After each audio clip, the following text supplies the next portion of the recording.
polvo danzaba en los rayos de luz que se filtraban por la única ventana del ático. Elena pasaba el dorso de la mano por su frente húmeda, mientras clasificaba las pertenencias de la abuela Carmen. 3 semanas desde el funeral, y apenas ahora encontraba fuerzas para esta tarea. Un crujido bajo sus rodillas llamó su atención. Una tabla del piso sonaba diferente. La madera cedió con facilidad, revelando un hueco, donde descansaba una pequeña caja metálica con bordes oxidados. Elena la extrajo con cuidado, como si desenterrara un tesoro, frágil y prohibido. Dentro, entre sobres amarillentos y recibos antiguos, apareció una fotografía en sepia, con los bordes gastados. La abuela Carmen, mucho más joven, sonreía junto a un hombre desconocido que sostenía un bebé. No era el abuelo Pedro, a quien todos conocían como el único esposo de Carmen.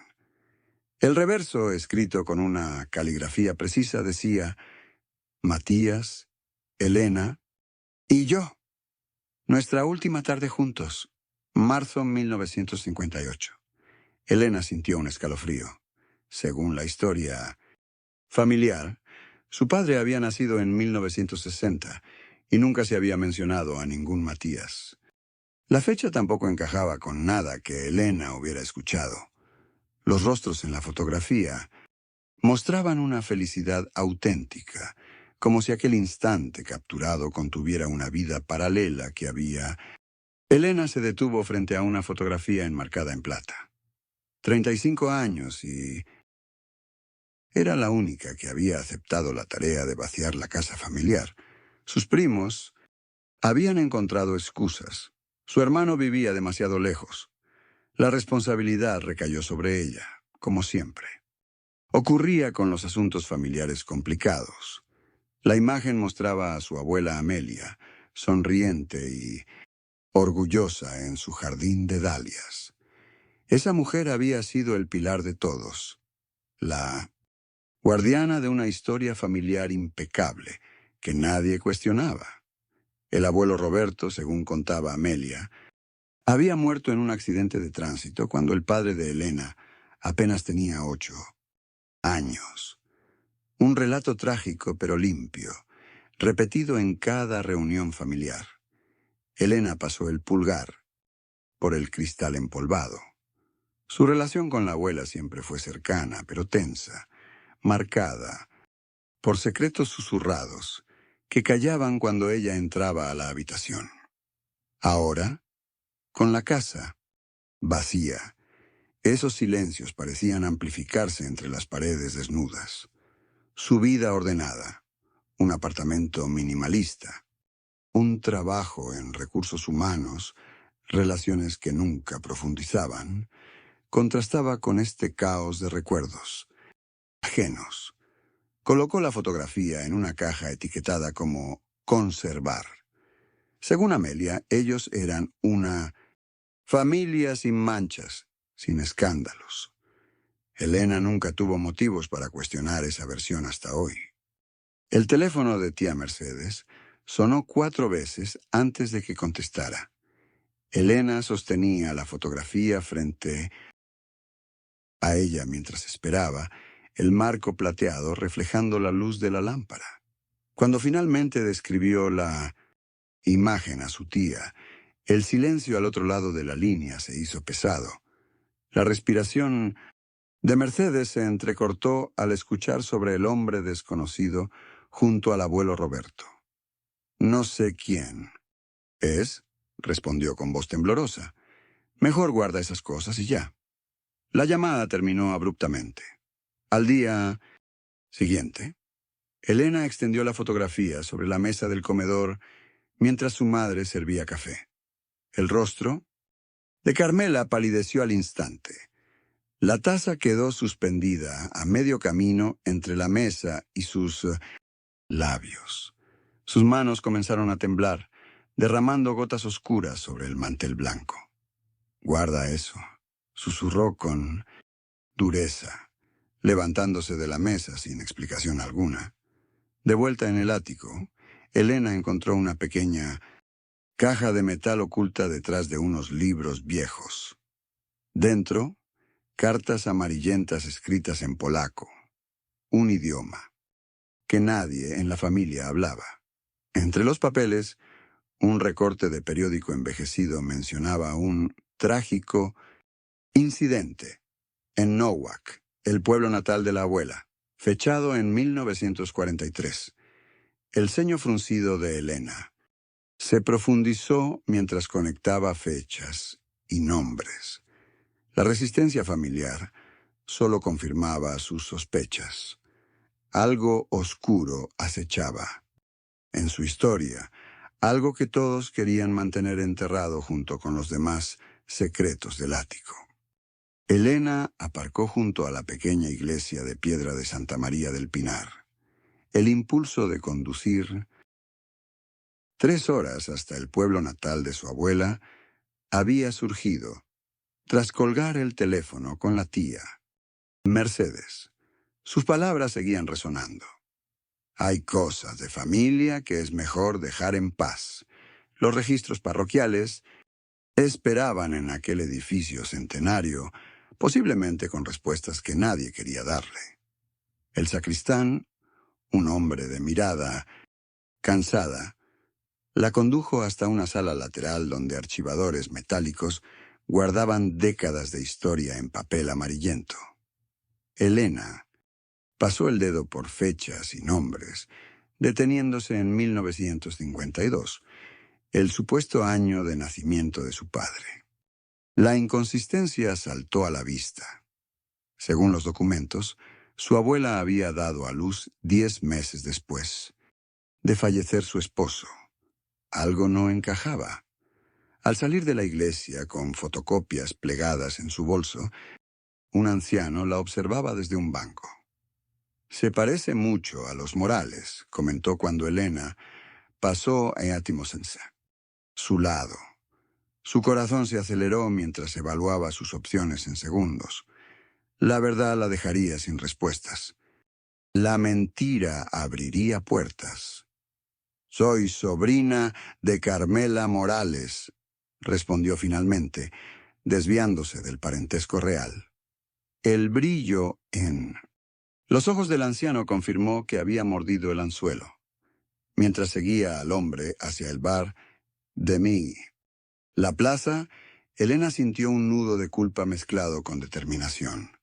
Había cruzado una línea, pero ya no. El anciano depositó una caja de cartón gastada sobre la mesa, mientras sus manos temblorosas buscaban entre documentos amarillentos.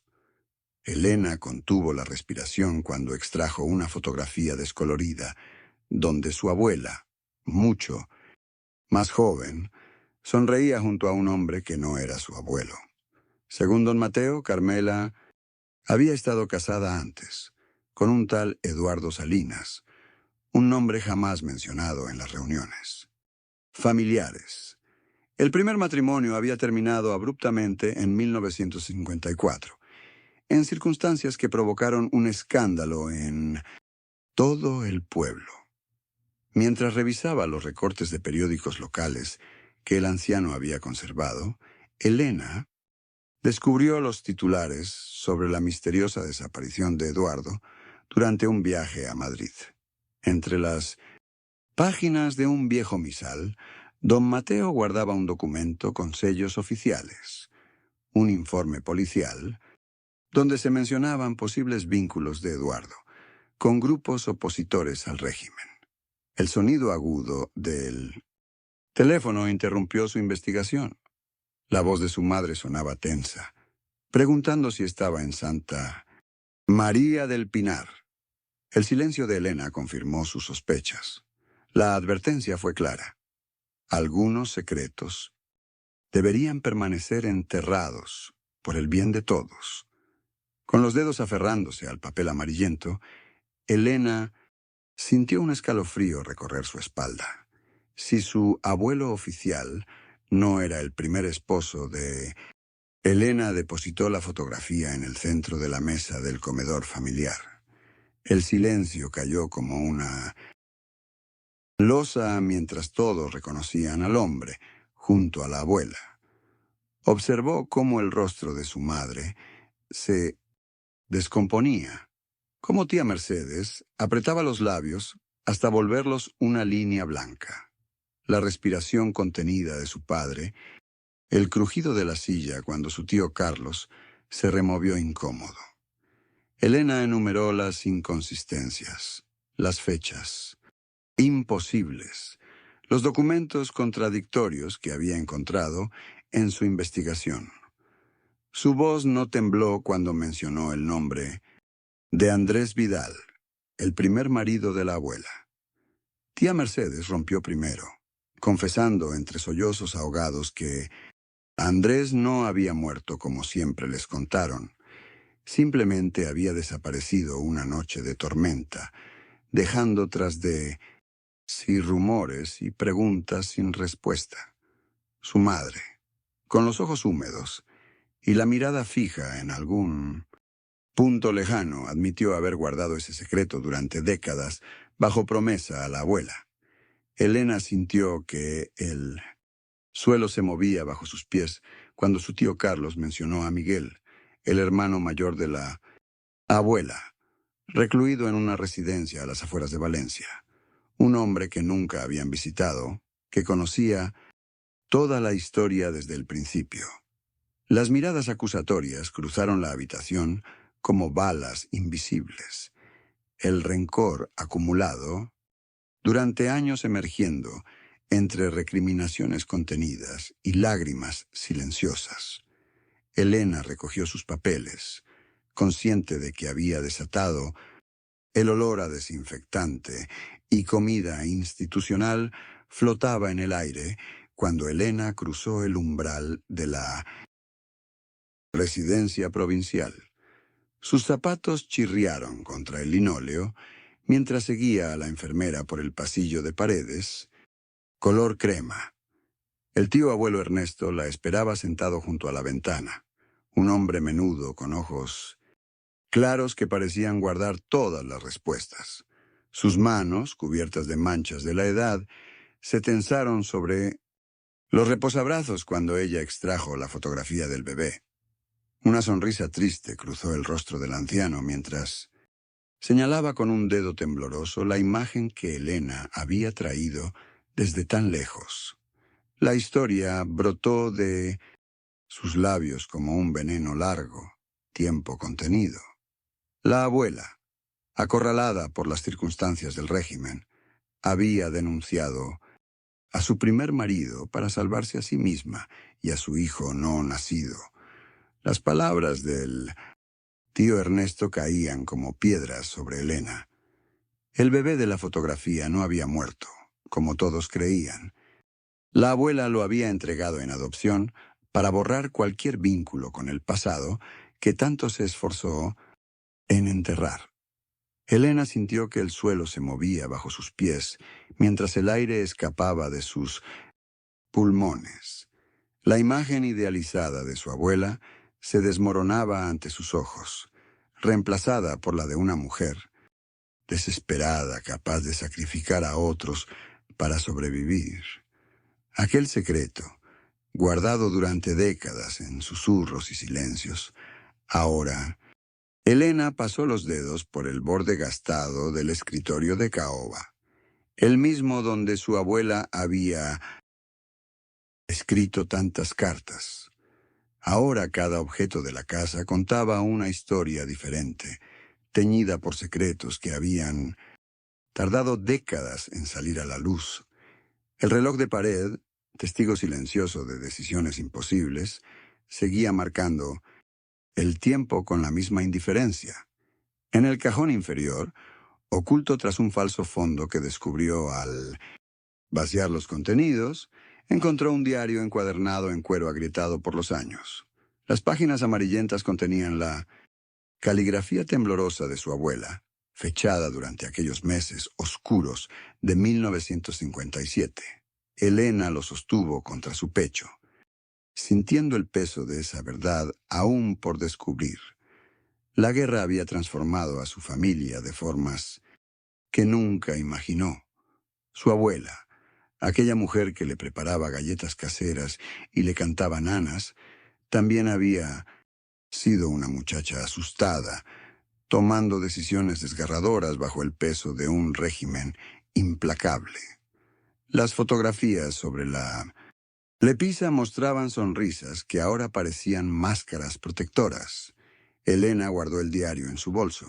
Aún no sabía si buscaría a ese hermano perdido, si removería más tierra sobre tumbas que llevaban décadas selladas. Quizás algunas verdades merecían descansar junto a quienes las vivieron. O quizás el perdón comenzaba precisamente por mirar de frente lo que otros quisieron enterrar. Cerró la puerta de la casa con la certeza de que el pasado, la tinta desvanecida del diario, se volvía más ilegible conforme Elena avanzaba en sus páginas amarillentas. Entre líneas temblorosas, la caligrafía de su abuela revelaba el terror cotidiano. Redadas nocturnas, vecinos desaparecidos, ojos vigilantes en cada esquina. Elena sintió un escalofrío al comprender que el acto de entregar a su propio hijo había sido, para su abuela, una forma desesperada de supervivencia. Una mancha en el papel, posiblemente una lágrima antigua, emborronaba la fecha en que Isabel había iniciado una búsqueda silenciosa. Durante años, su abuela había visitado orfanatos, revisado registros y enviado cartas a oficinas gubernamentales sin éxito alguno. El sistema había tragado al niño sin dejar rastro, convirtiéndolo en un fantasma que perseguiría a Isabel por décadas. Entre las páginas finales del diario, Elena encontró sobres amarillentos, todos dirigidos al mismo destinatario. Para mí, hijo. Ninguna carta había sido enviada. Todas contenían disculpas, explicaciones, súplicas de perdón que jamás llegarían a su destino. La caligrafía se deterioraba con los años, pero el remordimiento permanecía constante, como una herida que nunca cicatrizó. Elena cerró el diario y observó el retrato de su abuela sobre la cómoda. Ahora veía un rostro diferente, no el de un monstruo, sino el de una mujer atrapada en una época atroz, cargando en silencio el peso insoportable de su propia condena. Elena extendió el formulario de solicitud sobre la mesa del archivo municipal con manos temblorosas. El funcionario la miró por encima de sus gafas, explicando que los registros de adopciones de 1975 estaban sellados por confidencialidad.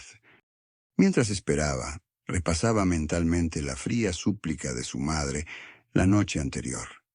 Hay heridas que no deben abrirse. El café de la máquina expendedora se enfriaba en el vaso de plástico mientras Elena observaba el reloj de pared avanzar con cruel lentitud. 3 días y 5 oficinas después, solo había conseguido negativas y miradas incómodas. La fotografía del bebé, único tesoro extraído del diario de su abuela, permanecía doblada en su bolsillo como una promesa silenciosa. El rostro de su madre se había transformado en una máscara de miedo cuando Elena mencionó su descubrimiento durante la cena familiar. Su padre había dejado caer el tenedor y el tintineo metálico contra la porcelana resonó en el silencio que siguió. Fue tía Mercedes quien apareció esa tarde en su apartamento con una caja de cartón desgastada. El aroma a naftalina escapaba de su interior mientras la mujer extraía un sobre amarillento. Sus dedos arrugados temblaban al deslizar una carta con membrete de la Casa de Acogida Santa Isabel sobre la mesa. Elena contuvo la respiración al leer la dirección en Barcelona y el nombre del niño, Alejandro. Mercedes susurró que siempre supo, pero calló por lealtad a su hermana. El perfil de Facebook mostraba a una mujer de cabello plateado, rodeada de nietos, sonriente bajo un árbol. Frutal. Elena contempló la pantalla, el cursor temblando sobre el botón de enviar mensaje. 72 años. Profesora jubilada, casada desde hace 45. Su hermana Carmen había construido toda una vida sin saber que tenía otra familia. Las fotografías mostraban cumpleaños, graduaciones, viajes a la playa, una vida completa y aparentemente feliz. ¿Con qué derecho pensaba ella irrumpir en esa existencia con una verdad que podría derrumbarlo todo? El consultorio de la psicóloga olía a lavanda. Elena retorció un pañuelo entre sus dedos mientras explicaba su dilema. La especialista habló sobre el derecho a saber versus el derecho a la paz mental, sobre verdades que liberan y verdades que solo sirven para aliviar la conciencia de quien las revela. No había respuestas absolutas. Esa noche, bajo la luz amarillenta de su lámpara, Elena mojó la pluma en el tintero de sus intenciones más puras. La carta comenzaba con una explicación, no una demanda. Describía los hechos sin dramatismo. Ofrecía pruebas sin imposiciones, dejaba teléfonos y direcciones y terminaba con una promesa. Respetaría cualquier decisión. Al sellar el sobre, comprendió que la verdad no le pertenecía solo a ella. El buzón rojo recibió su carta como quien acepta un secreto. Ahora solo quedaba esperar, habiendo cedido el control de lo que vendría después. El mensaje llegó a las 3 de la madrugada. Elena lo vio al despertar sobresaltada, como si algo la hubiera llamado desde el sueño. Siempre supe que era adoptado, decía Carlos en 1000 Su respuesta. Concertaron el encuentro para el viernes, en un café a medio camino entre sus mundos. Elena llegó temprano con una carpeta azul gastada llena de fotografías familiares. Observó cada rostro que entraba, buscando rasgos familiares, hasta que lo vio. Un hombre de 50 años con la misma forma de ojos que veía cada mañana en su espejo. Carlos se acercó con pasos vacilantes, cargando una pequeña caja de madera. Sus manos se rozaron al saludarse. Un contacto breve, pero eléctrico. Extendieron fotografías sobre la mesa como piezas de un rompecabezas largamente incompleto. Carlos confesó que había intentado buscar sus orígenes 15 años atrás, pero los obstáculos burocráticos lo desanimaron. Elena notó cómo ambos compartían el mismo gesto al concentrarse. Ese leve fruncimiento del ceño heredado de alguien que nunca conocieron. El vapor de las tazas de café ascendía entre ellos, mientras las horas pasaban inadvertidas. Los álbumes revelaban vidas paralelas que debieron ser una sola historia. Al final del encuentro, Elena sintió una extraña mezcla de plenitud y vacío. Lo encontrado y lo irrecuperable. El jardín de la casa familiar bullía con voces entremezcladas, mientras Elena observaba desde la terraza. Daniel, su medio hermano recién descubierto, conversaba animadamente con los primos, mostrándoles fotos en su teléfono. Su presencia había causado un terremoto silencioso en la familia. Tía Carmen mantenía distancia, refugiada junto a la mesa de bocadillos con expresión incómoda, mientras papá intentaba compensar con excesiva cordialidad.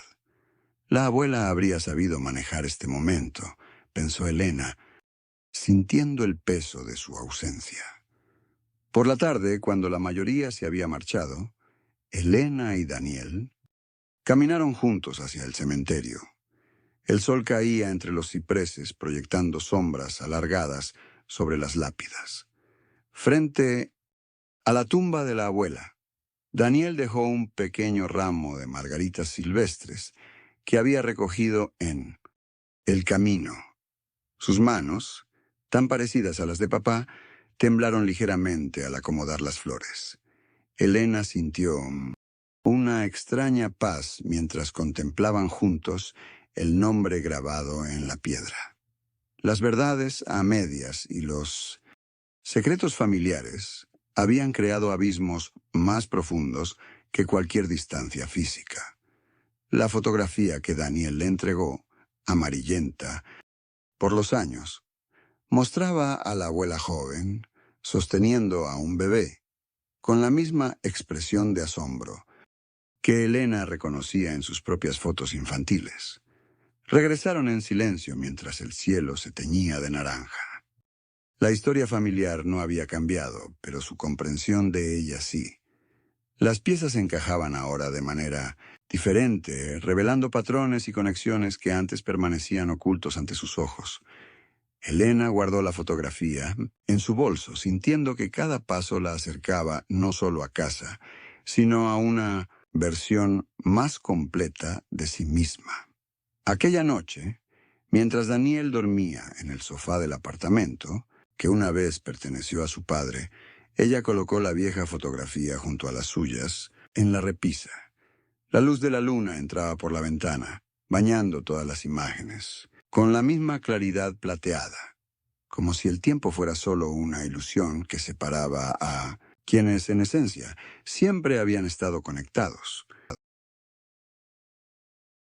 Si te gustaron estas historias, suscríbete al canal y activa las notificaciones para no perderte las próximas. Gracias por acompañarnos.